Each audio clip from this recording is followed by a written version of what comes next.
And Eric, am I missing anything? No, but I think Director Ringen might have a question or a comment.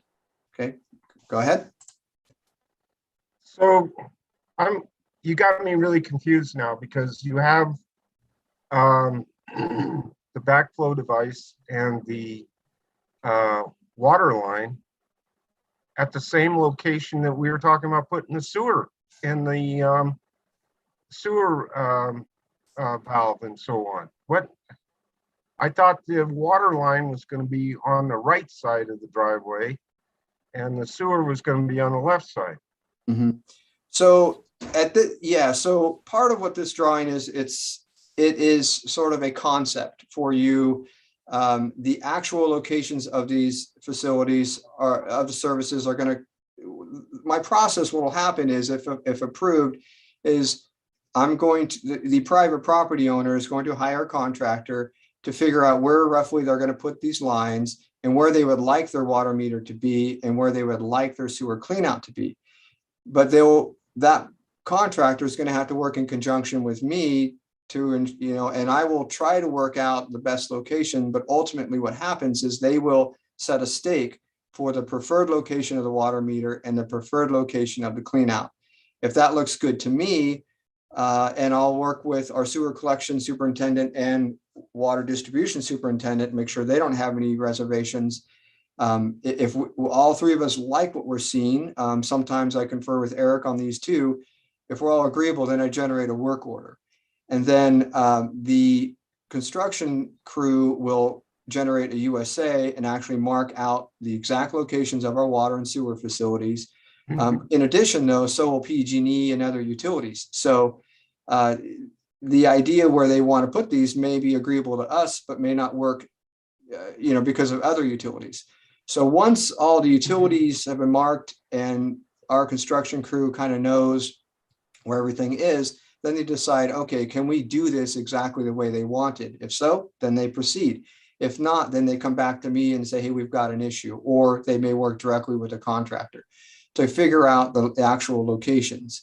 The field crew, the construction crew, they know, every day they have at least two crews, doing these things every day. So they kind of have a better idea of what needs to be done in a situation like that than even myself. And so I do defer to Doug's crew's expertise on the exact locations of these and worrying about the conflicts that may occur. Because right now there's a lot more going on here underground than even what I'm showing.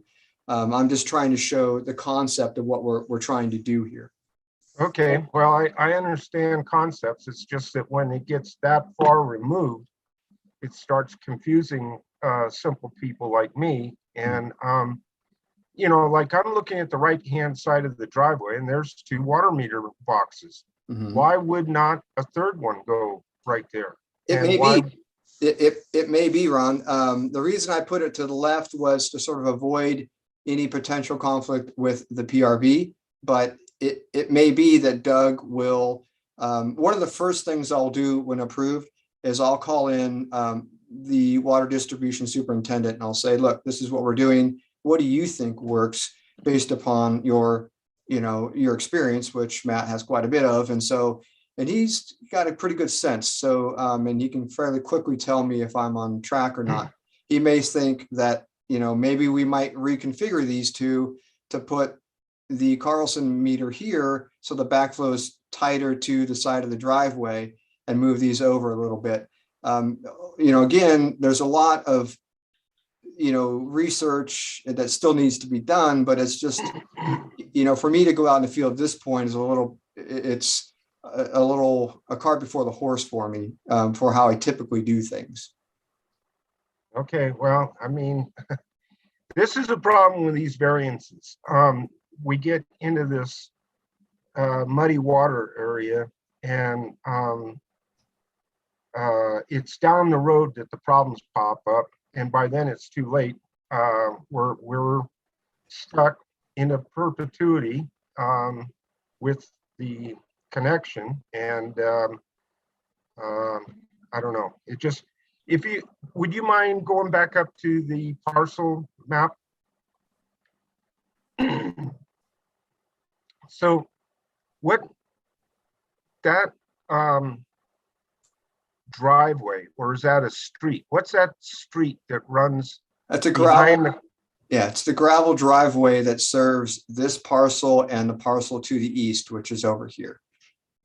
Yeah. what about 0220130, 0220129, and all those? This is a public utility easement, and probably access easement that was dedicated when these 4 parcels were created.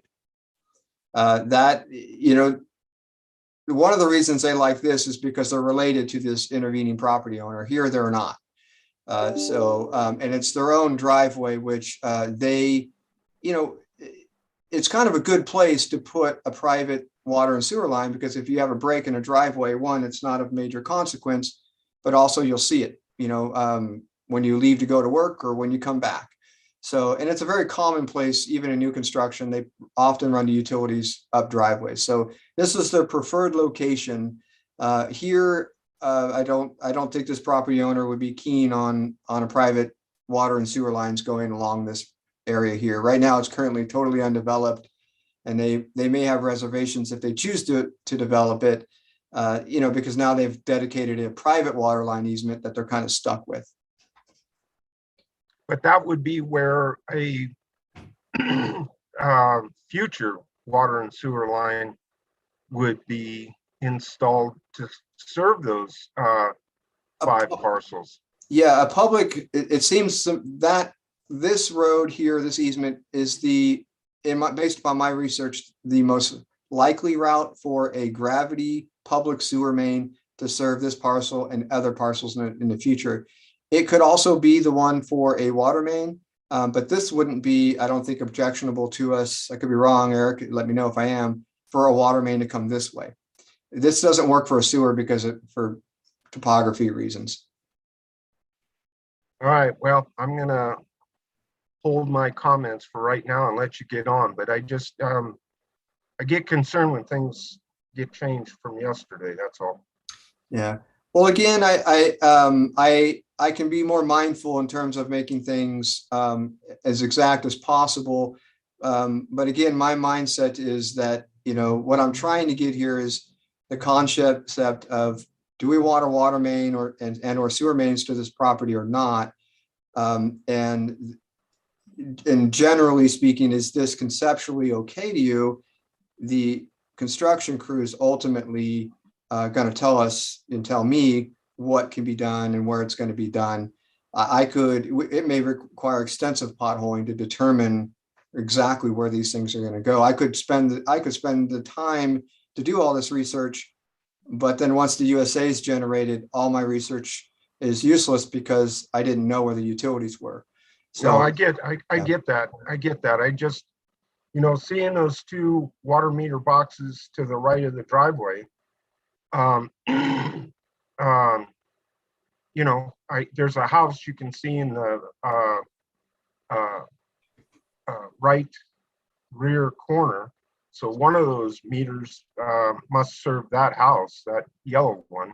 mhm. And so that means it's crossing the driveway. So there's one line you're gonna have to dodge. The other water meter, I don't know who that serves. Maybe that is the one for the relative with a bigger piece of property. I don't know. But once again, that's going down the driveway. You're gonna have to dodge that. I don't know. I just hope we're not opening up a can of worms here.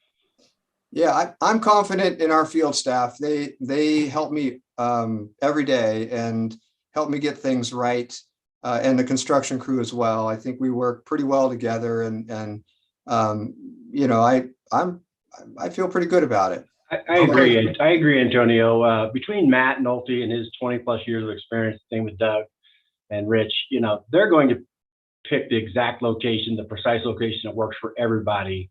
That's not really. Before we get there, though, we just need to know if we're going to grant the variance.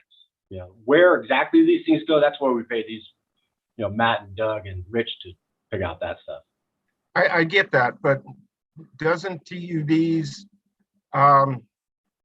sphere of influence and so on end at the top of that driveway, and from there on out, it's up to the city and to the contractor involved. And I don't even know whether we get to have our inspector inspect what they're going to put in the ground. No, we do ask to inspect the private water and sewer lines, most importantly, the sewer line. We don't inspect it to ensure that it's done right. We're not telling them, oh, yes, you've done this right, you can backfill it. What we're looking for, what I explain to people is, we're looking to make sure that whatever you've done isn't harmful to us. They also, in this particular case, because they're putting in the private sewer pump, they will be providing a simple site plan, so we know conceptually what they've done, where the pump is, if there's an issue. Now I'm gravitating over to sewer here, but just as to help you understand what level of detail we're getting from them and our level of involvement on the private side. But ultimately, the city will be inspecting whatever work is done in the driveway. And we don't, honestly don't, as long as it's done in a way that's harmful to the district, it's up to them and the city to work that part out. Okay, well, I mean, I got full faith and confidence in the TUD staff and employees, so that's not the problem. I get worried about these hazy programs that look like they're really clear right up front, and then down the road, things start to go south, and then we're left with a can of worms, and it's TUD that gets black eye, which we shouldn't get. It makes me very hesitant on these variances. Okay, yeah, well, then this is the letter. I'll show you real quick the letter from the intervening property owner. I'm sorry to interrupt you, Antonio, but Director Balin has her hand up. Oh, I'm sorry. It's okay. It's hard to manage Okay, everything. yeah, and thank you, Antonio. Thank you, Director Ring. And I'm just going to chime in here on the board doing its due diligence. And I understand, Antonio, that you don't want to get so far into the planning if the board's not going to grant the variance. That's everybody, a lot of time spent on something. So what I see you're providing us is enough information and so that the board can really feel good about this, even though a lot of this is not in the board's control. What we do have control over is making sure that these things are all recorded on the private side so that there's no eventual harmful effect on the district, to protect the district. So I think that's what I'm looking for here. And I appreciate everything that everybody has said so far. And Antonio, you not giving us too much detail if the board doesn't think that there's any way you've mitigated any potential future harm. So it is a balancing kind of thing. So that's what I'm looking for, and anything that can be codified in anybody's agreements so that we are not liable in any other way, that I feel good about us doing our job. One thing I didn't, you brought up real quick, Barbara, was the participation agreement. So there is the participation agreement that gets recorded against the Pete Carlson parcel, which will alert, which will remind the current property owner, but also potential future property owners, that if a water main or sewer main was to come through either here or here, whether it was spearheaded by the district or one of these adjacent property owners, that they would have to participate in the participation agreement, meaning that there would be a cost share arrangement made based upon acreage, which is what our water rules state. So that again gets recorded against the property and should be alerted of when they purchase the property. Good. So that will follow the property. Yes. Okay, good. Thank you. Yep.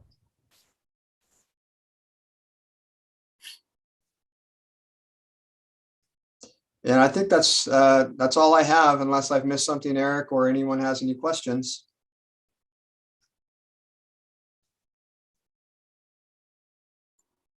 I'm good. Any further questions, Ron? No, you know, I said my piece, and I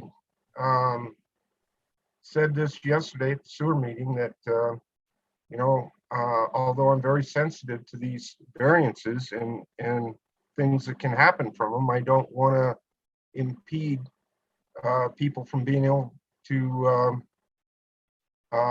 you know, improve their property, build a home, whatever.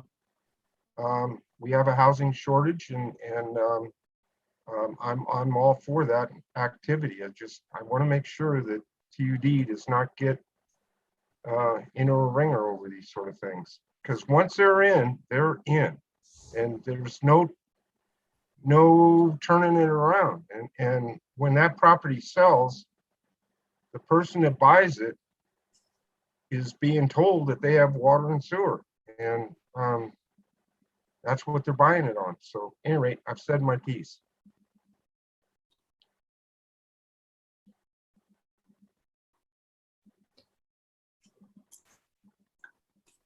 Can I just say one more thing, Antonio? Yes.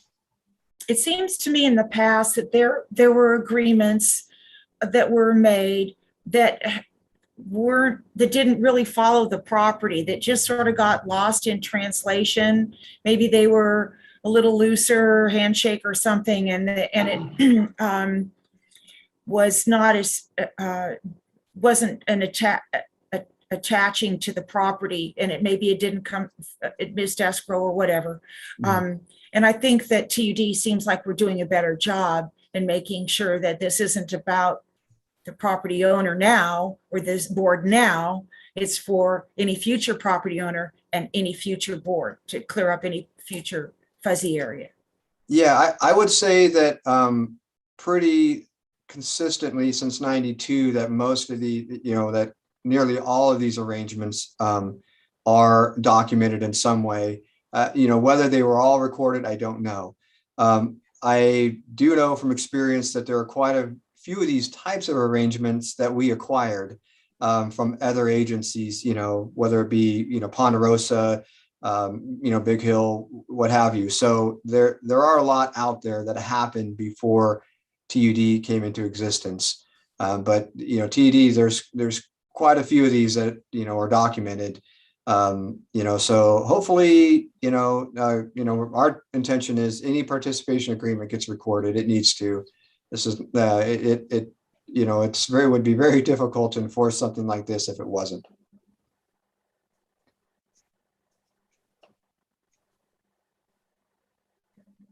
Thank you. Mhm.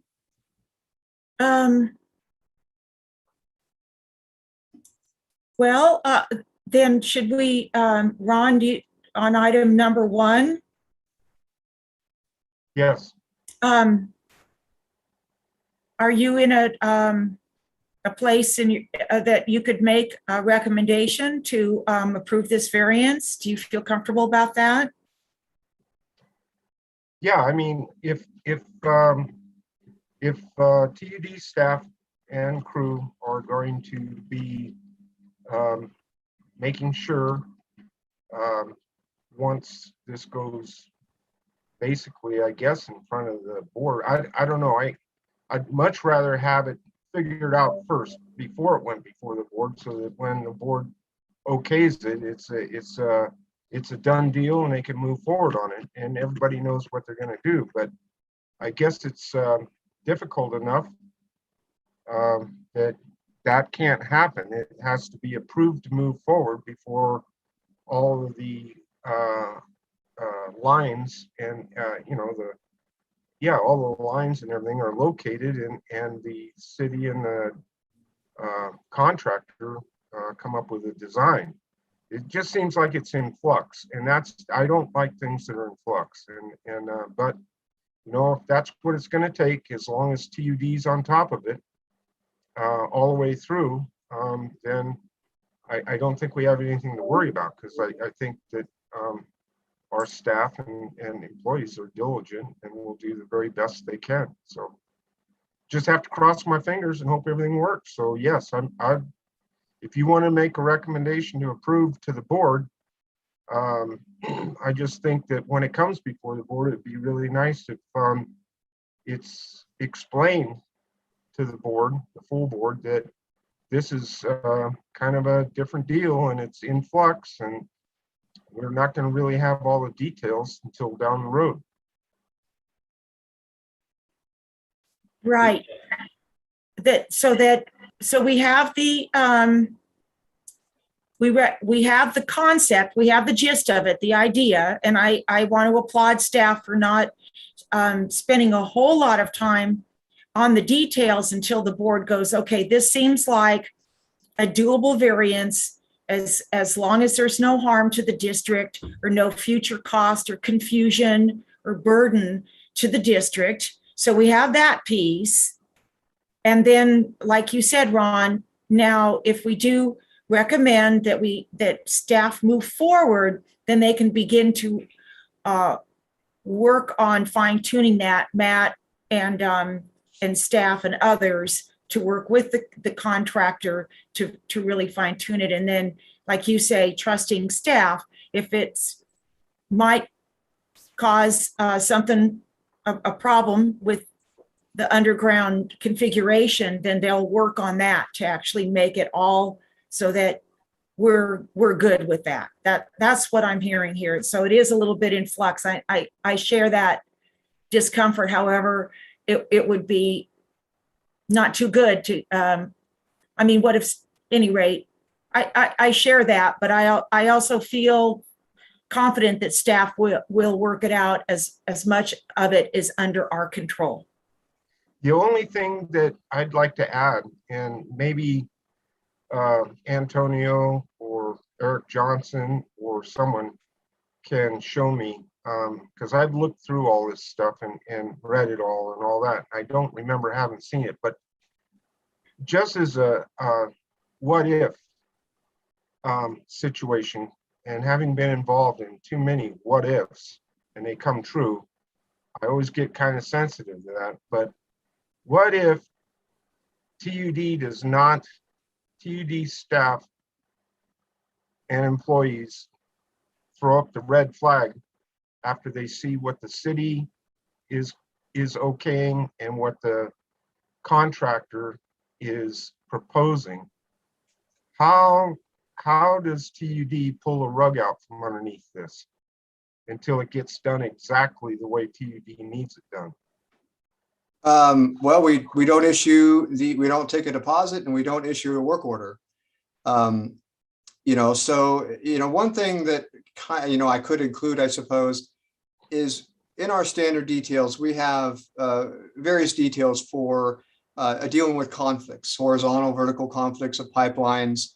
The detail even goes so far as to show where the property line should be in relation to the actual water meter, So it may be another way to look at this is, this is the easement that we need to get to, right? In terms of the water meter and sewer clean out. Would there be, if there are no conflicts with utilities at time of construction, would it make any difference to either one of you if the clean out was on the left side within the easement or on the right side, as long as we were adhering to all of our standards? And the same thing with the water meter. I mean, all we're looking for is, are you okay with a water meter and or clean out somewhere in this area? Yeah. Well, if you're asking me, I that's where I would be totally relying on TUD staff and employees to make that decision. I don't care where it goes. It could be down in the middle of the baseball field at the Dome. I don't care. But as long as it meets TUD standards and it's safe and won't harm the TUD system, both sewer or water, in any way, then, as long as staff is good with it, I'd be good with it, because they know more than I do about that sort of thing. And Director Ringen, if it's any consolation or makes you feel any better, Antonio probably processes 20 to 30 connections a year that don't involve variances.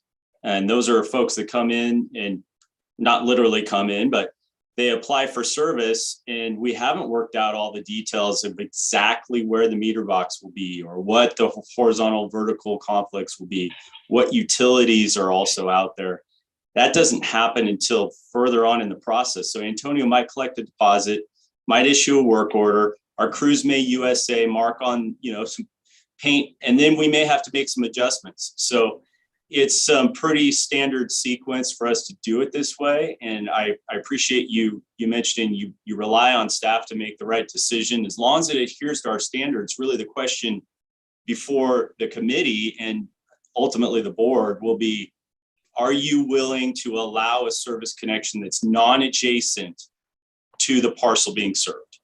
That's the question. And then all the detail, you pay us to work through those details, and you have very competent staff that can do that. And so that's really why we're talking about this today. If we run into some unforeseen circumstances, really it's going to be the cost of the applicant in this case to come up with all the additional costs. If we have to reroute or relocate, spread out those water meter boxes, if we have to make a connection that's not at a joint on a pipe and slide down, if there's additional paving, all of that is borne by the project proponent. And where it gets sticky is when they don't realize the costs. And that's where Antonio and his communication with them is, hey, there's unknowns here. There's things that can't be known at this time, but we're going to collect a deposit that's sufficient, we believe, to cover those. But we're going to have to come back to you if something unforeseen occurs. And that's where it gets a little touchy. But yeah, this is pretty standard sequence for us. Okay, well, I don't, like I said, if President Balin wants to run this forward to the full board, and when it's presented, I guess it'd be presented by Antonio again, but probably also with the GM giving some sort of lead in, that it's the board knows that this is a project in process, and there's decisions that have not necessarily been made yet. I'm good with it. I'm good with it too.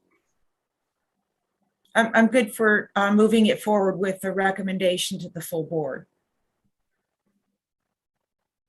Okay, great. We'll close this one out. Oh, Okay, and I have my agenda now in front of me, and so we'll just move on to the next item. Melissa, would you care to read the next item, please? Okay, item number 2, review agreement regarding construction and transfer of water and sewer main line extensions to serve the Cuesta Heights Development, SV 110 LLC. Okay, so I'm going to try and do my share screen again here. You're doing pretty good today. All right, got it. Okay. So, all right. So again, we discussed this project yesterday at the wastewater committee. In general, what we're looking at is a developer agreement to provide water and sewer service to a development off of Shaw's Flat Road. This is at the north end of town. It's a 46 lot subdivision. So I'll give you a vicinity map here. Here we have Shaw's Flat Road, and it's near the north end of town, almost at the city limits. I'll give you a Google Earth map here. Oops. Are you able to see that well? Yes. Okay. So here you have a Google Earth view showing kind of the property, and what's all around it. What you'll see here is these blue lines are water mains that were put in by TUD. And up here, there's a water tank. This is the Shaw's Flat tank. And the lower left corner of the project is a pump station, which conveys water up to the water tank. I'll give you a street view. Here is the pump station building. Let's see if I can zoom this out. Oops. Antonio, is Yes, this ma'am. excuse me, is this past the turnoff to the Elks Club? Yes. Yes. Okay, so it's that oak woodland up in that area. Correct. Correct. Was that an Evan Royce project? No, that you're thinking of, he has one nearby. That was a much Okay. smaller project, and it's more to the south, but it's very close to this one. This is, Okay, yeah, this is the Cuesta Heights project, and it was originally a Cowden project, and it was purchased by Greg Popovich. Okay, this year. thank you. Mhm. So this is the new tank that we constructed, and this is the pump station. Both of these facilities were constructed with the development in mind. So again, when we built these, we worked with the developer. Sorry, I don't know how that image is coming up for you, but mine's very large here in terms of the image. See if I can find my map again. So these pipelines are constructed within an easement it basically mirrors the roads that are being proposed in the development. You can see them here. And so, and I'll go ahead and switch to this exhibit view here. And so it's a 46 lot subdivision. And again, they're doing water and sewer. You have the existing pipelines that are in place. They will be constructing additional pipelines, these solid pipelines. These are kind of approximate locations. We haven't received engineered drawings yet. We've seen some that are older, but these we haven't got an actual plan yet, but this is conceptually what they believe they're going to be doing. And then let's see what else we've got here. Yeah, one thing I did miss was that the city approved this project in 2008, and they've since renewed the project a couple times, and they're on their final approval basically. And so I think it was in the staff report, I think it says 2024, March 3rd, 2024, they need to get this project completed. This would be the last time that they'll extend it. At least that's what I've been told. So, yeah, and then so one unique aspect of this in terms of water is that this shaded area, these are the higher elevation lots of the subdivision. And these are ones that we've determined that we believe wouldn't have sufficient gravity water pressure from the gravity water main down here and the one that kind of comes up. So or the one that feeds from the tank, rather, I'm sorry. And so the pump station was constructed with this in mind, and there's a mounting place for 2 pumps to be installed, and area on the wall for controls to install a constant pressure water system. So a third line would be installed that would provide potable water service to all these properties up here.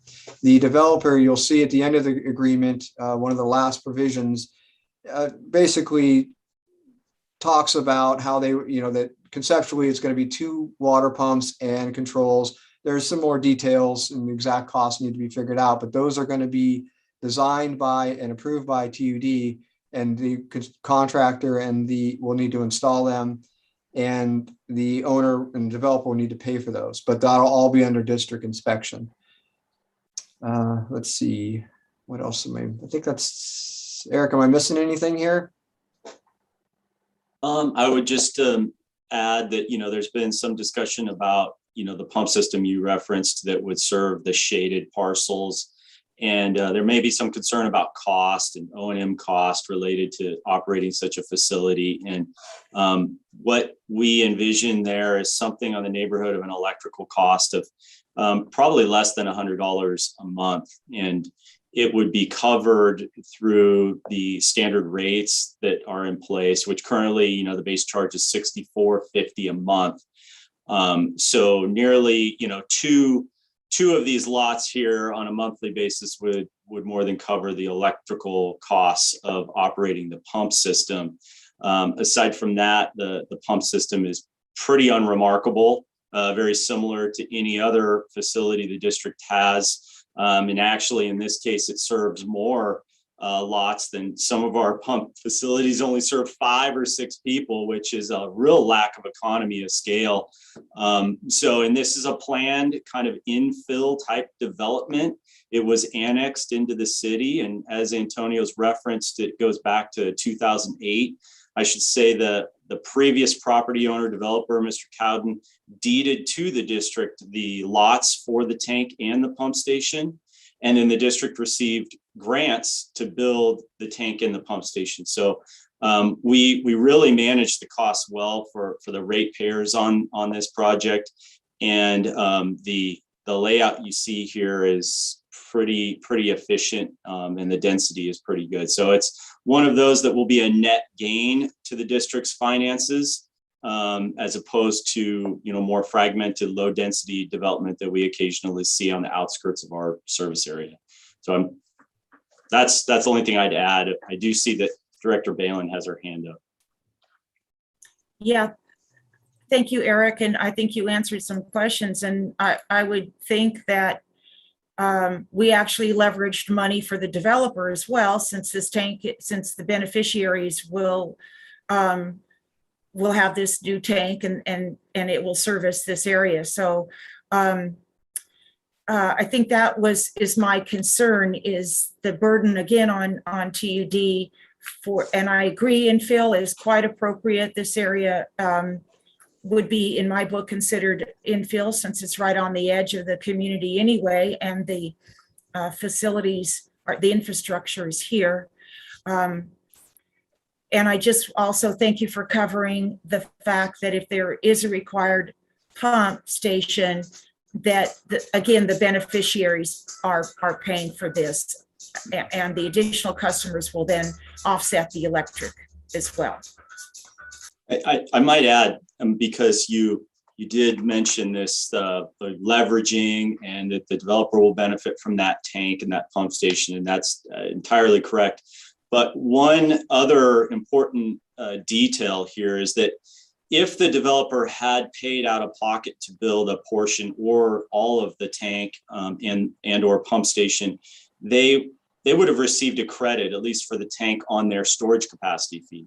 In this case, they received no credit. So the district will be collecting the full storage capacity fee to repay ourselves for a project that was funded with a grant. So it's a very good deal for our ratepayers to generate revenue on capacity that was originally constructed with grant revenue.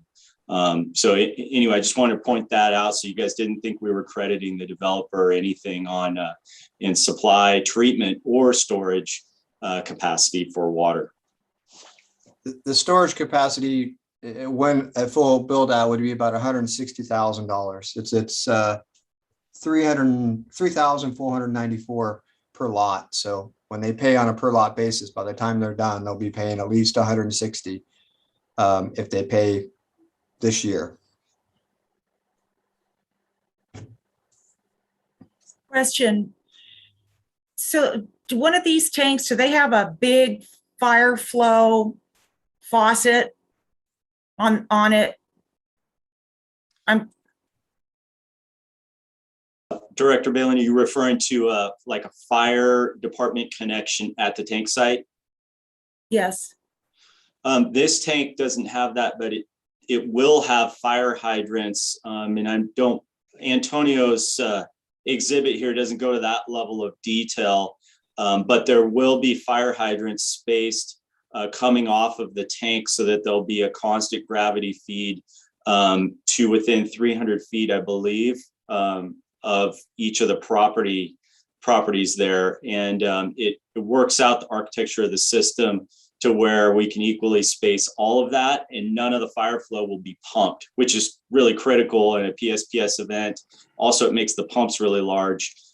So yes, fire flow will be available, but currently there isn't a tap at the tank itself. There'll be a fire hydrant just downstream of the tank.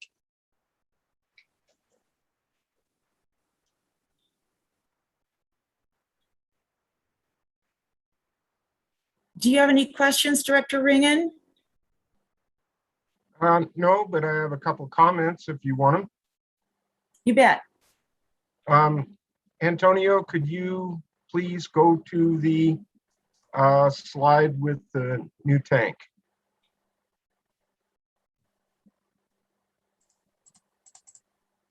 Oops.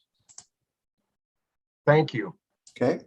So I had the opportunity to tour this project and see this new tank about a month ago. I was really privileged to be able to do that because it gives me a real insight as to what's going on there. I'm going to start out with just tank. Look at that thing. That is, if you're into tanks and longevity, that thing is a thing of beauty.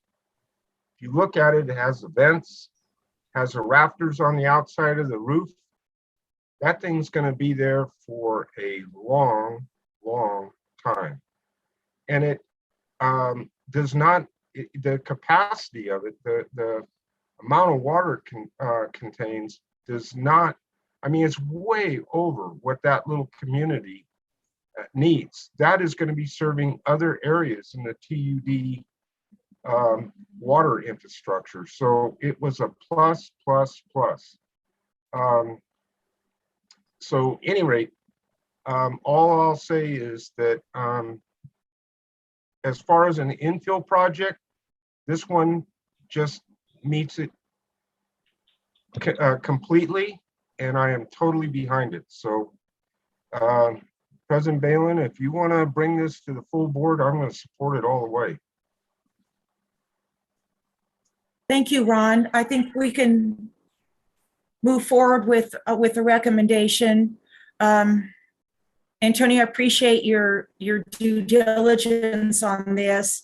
I admit I didn't put a fine-tooth comb to the developer agreement, so I appreciate, Eric, you explaining some of the costs in there before it's turned over to us. And so I appreciate everybody's due diligence on this, and I think we can have a recommendation here.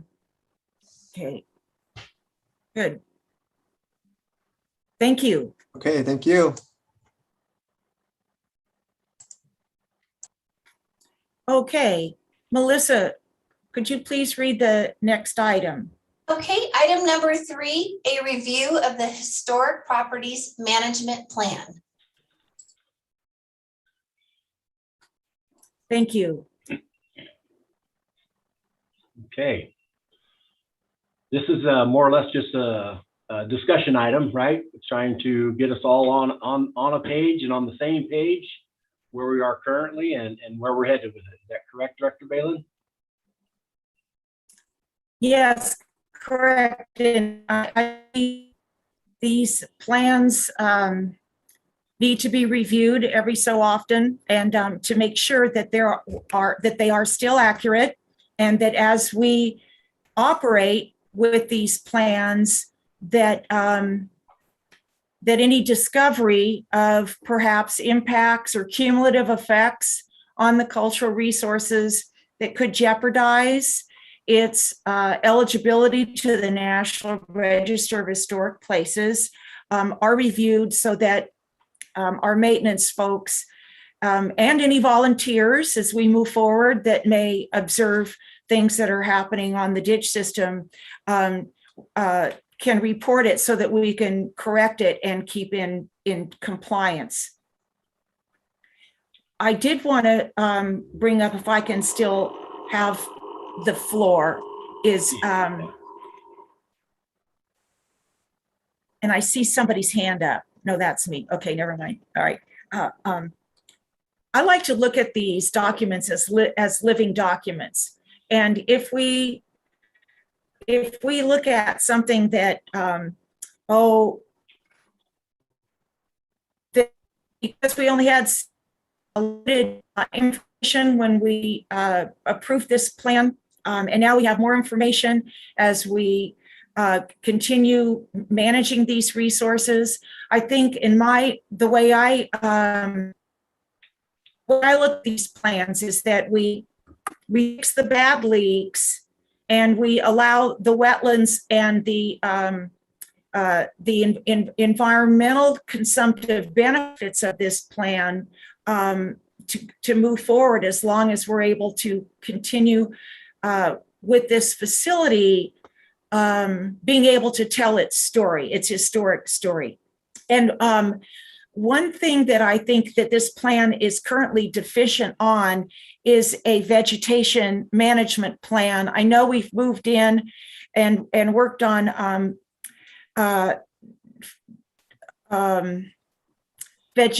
fuel reduction with vegetation that's died along the way of the ditches.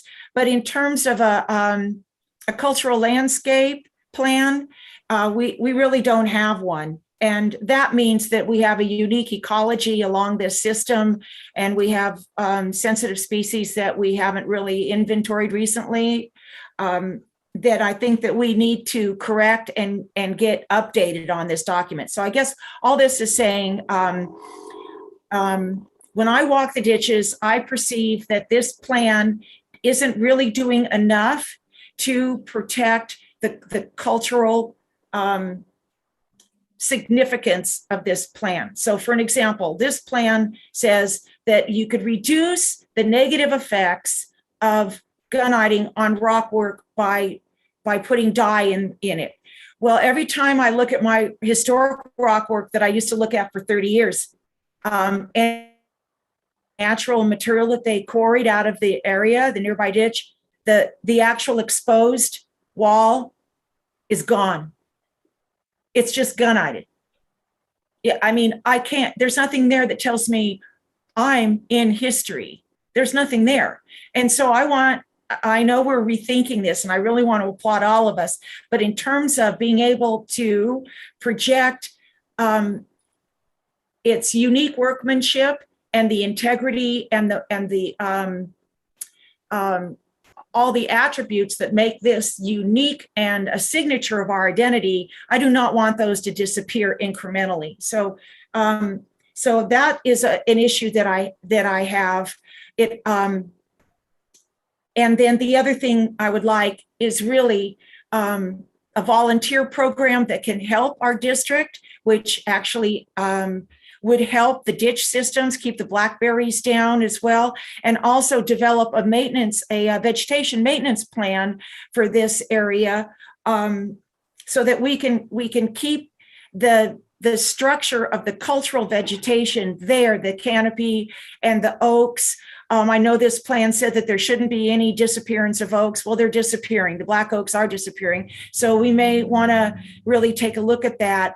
And so I know maybe this may not be the meeting, but I think that this plan definitely needs some attention to detail, a management plan, vegetation inventory, so we identify the things that are part of the cultural landscape, and rethink some of the management techniques that will achieve our objectives without removing these assets out of their eligibility status. So that's what I'm proposing, is that we develop some adjustments. And then the last thing I just want to bring up is in 2017, or maybe it was 2012, there was it was when the CEQA was passed, 2017. Okay, that was 5 years ago almost. There were a couple of letters to the editor. One was from a landscape architect, Brian Kermeen, who talked about the aesthetic with some of these measures not being paid attention to, and I have a copy of that plan. I think it's time that we review that letter and review what he said, because I think his concerns have actually come to pass on this. So we may need to make some adjustments. I have a copy of that letter, and then there was a second letter as well. So I just want us to I'd be open for some field trips so we can look at some vegetation management plans. I personally, even though we're near a waterscape, I see species-specific vegetation where these little species only want that riparian vegetation, and I get really concerned that when they leave their egg sacs and all that, that just gets wiped out with the just homogeneous vegetation clearance. And so I do think it's timely that we at least talk about having a vegetation management plan where staff can do their work, of course, but we rethink what the assets, the biological assets of this, and we don't inadvertently disturb yellow-legged frog eggs or something like that. So, so at any rate, with that, I am proposing that we take that we consider some additional vegetation management, that we develop some management planning on this that takes into effect some of those earlier concerns that, like Brian Kermeen had. I'd be happy to work on this more offline too. Yeah, thank you, Barbara. And I feel like I say this an awful lot lately, but this has just been this HPMP for me is a bit foreign. It really wasn't in my wheelhouse for many years until more recently. And so I probably of this entire group know the least about it. But what I think I understand is it needs to be updated every 5 years. It's required to be updated every 5 years. Am I correct about that? Yes, I believe you are correct about it. And that I think what I might have understood is that a couple of years ago or the last time it was updated might have been 1 year premature. Do I understand that right? Anybody? Yes, we did. There was a quick update. I can't remember exactly what it was. I believe it was 2017. So then that update pushed us out till 2023 when we had to kind of do a full update on the HPM. Okay. And so thank you, Eric. And then so I'm assuming that then nothing would preclude us from updating it sooner. Makes sense to me, right? Okay. And so, Right. yeah, yes, Barbara, I think having sort of a work group environment where we're not on Zoom and we can sit down and do a page turn and talk about these concepts that you have in greater detail would be probably more efficient. Yeah. And even if we need to use some herbicides, I would really like that on the table as well, because I think at this point, some of those invasive species, we've opened up some of that landscape so that we have a lot of blackberries moving in, a lot of even aged brush. And I think if we're going to retain its cultural landscape that actually grew up in response to a very unique cultural landscape, it's a cultural feature, we need to begin to manage for that and actually pay attention to some of the wetlands species that could be along this system and the unique ecology that is developed around this system, and actually identify that. And I don't really see that in this plan. And we may need to get a little automated cart that actually goes out there so that, for an example, when we do vegetation management, we shouldn't really be throwing all that material over the bank, especially if it's blocking or because if fire comes in and destroys that, it actually could spall that rock wall that we've been trying to protect. So when we're doing vegetation management, we also need a fuel removal plan, or make sure that we don't take away water unnecessarily so those trees will stay green and won't cause us problems later on. So we need to really look at that kind of labor efficiency as we go forward and not take water away from an area, change the ecology, make it difficult to find leaks then in solid blackberries, et cetera. So I think we need to have a little workshop. Eric Hall, I'd love to work with you on that. And we just get out on the ground, and we just go, whoa, what do you think we should be doing here? Achieve our objective, and look at other maintenance techniques that will get us there without being really one size fits all out there. Okay, sounds good. Yeah, I agree. I'd like to be a part of that, obviously. Yeah. Yeah. Okay, so our recommendation here will just be a more in-depth in-field review on the Historic Properties Management Plan and the CEQA also, because I think we've got some cumulative effects that we didn't know about that's happening there. So Barbara, I suggest you and I talk offline about putting together some dates to get together. Okay, sounds good. Do I get 2 cents in here? You sure do, Ron. Okay, so I don't have any objection whatsoever to anything that you brought up. I just want to say that I was just speaking with interim GM Don Perkins the other day about supplying Eric Hall and his crew with quads and trailers. And the object was to be able to go down the berms with equipment and materials and things like that, where possible. And so that fits right in with what you're talking about, because that's a mighty small crew that Eric has, and it's a mighty big job. It's only 70 plus miles to ditch.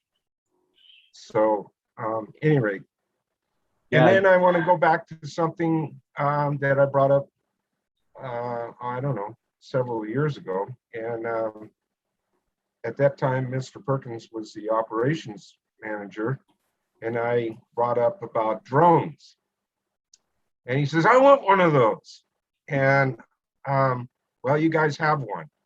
And I think that's going to save Eric Hall and his crew a ton of time too, if that drone, when it's not in use in other aspects, can be run into difficult areas on the ditch system so that his crew doesn't have to monitor it physically. They can do it by air. So I'll leave it at that. Yeah, thank you, Director Ringen. Yeah, so after we spoke about the use of the quad, I explained to you from my little, again, unfortunately, little experience out there on the ditch. I've spent a fair amount of time. Some locations I explained to you would be the berm is just too narrow to actually have this quad, and others I knew for sure could. So I asked Eric about that, and he could respond too. But in fact, yeah, he'd been inquiring about a piece of equipment like that for a few years and just hadn't quite got the support. So he's going to get the support now. Good, thank you.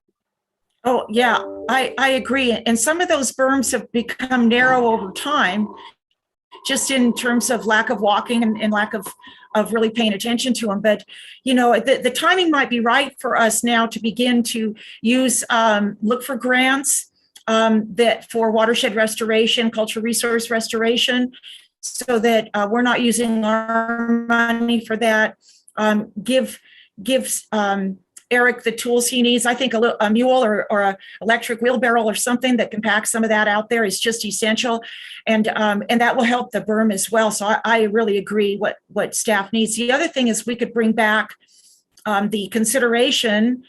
We did this in 2002 of a ditch citizen-based ditch volunteer group that could actually volunteer and do some of the maintenance, pack some of that material out, and work under the auspices. I know sometimes people don't want to work with volunteers, but now those baseline crews are no longer available to us. And there's many people of the public really want the opportunity to be and enjoy the ditch system and be of service. So as TUD expands their mission, expands their water portfolio, and expands their revenues, this may be a good time to open up these facilities for the people that live here that once used to walk on them, really be of service and enjoy the system and do a good turn for TUD by fishing out, you know, all bottles and, you know, just be able to walk them like PG&E did. They walked them every single day. That would be an asset to us. So with that, we will we will meet offline then to determine a course of action. Yep. We sure will. Okay. Good. That's what we'll recommend. Director Ringen, do you have anything to add, or anybody else from staff? Well, I've already put in my 2 cents, so I'm done. I have no sense left. Well, thank you. Thanks to everyone for being concerned about these resources. Okay.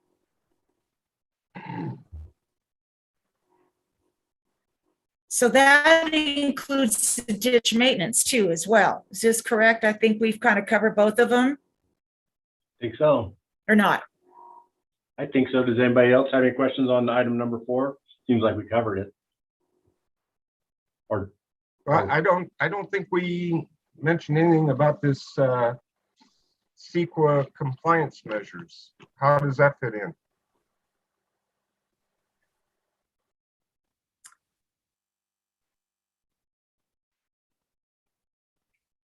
Okay.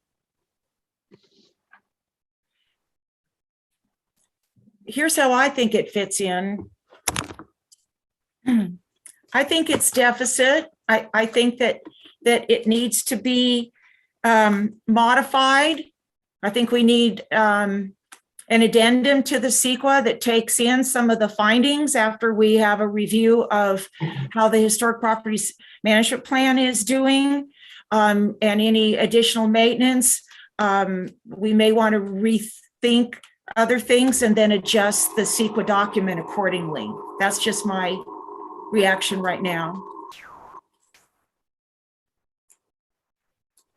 Okay, so, and maybe that might fit into another program that's working its way through in the background that we've been talking about. So I don't have any further questions on that. I'm good to go with whatever you recommend. Okay. So we're going to recommend an in-depth review with the intent of expanding the and modifying the CEQA document. And maintenance procedures, right? Yes. Yeah.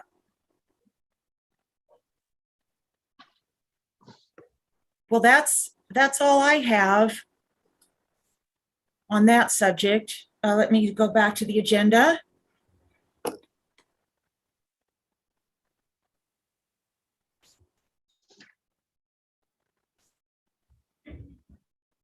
I think that's it. Is that it in your world, Melissa? That's all I have as well. Okay. So with that, I'll conclude the meeting and we'll do a follow-up and do some field review of the maintenance and the historic management plan, and ask the question, is it working out there? Okay. Well, thank you, everyone. Appreciate your time. thank you. And I guess that concludes our water committee meeting